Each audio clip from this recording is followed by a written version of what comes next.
ನಾವು important thing ನೋಡ್ಬೇಕಾಗಿರೋದೇನು ಅಂದ್ರೆ RCB 11 ಅಲ್ಲಿ ಏನು ಬದಲಾವಣೆ ಇರುತ್ತೆ ಅಂತ.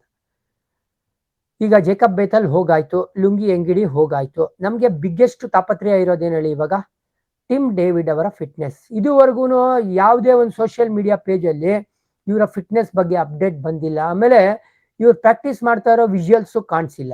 ಅದಕ್ಕೆ ಏನ್ ಅನ್ಸ್ತಾ ಇದೆ ನಂಗೆ ಅಂದ್ರೆ ಟಿಮ್ ಡೇವಿಡ್ ಈ ಗೇಮ್ ಅಲ್ಲಿ ಆಡೋದು ಡೌಟ್ ಇದೆ.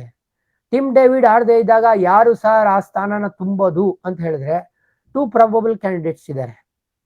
ಒಂದು ಲಿಯಾಮ್ ಲಿವಿಂಗ್ಸ್ಟನ್, ಎರಡನೇದು ಟಿಮ್ ಸೈಫರ್ಟ್. ಯಾರನ್ನ ಪಿಕ್ ಮಾಡ್ತಾರೆ ಈ ಗೇಮ್ಗೆ?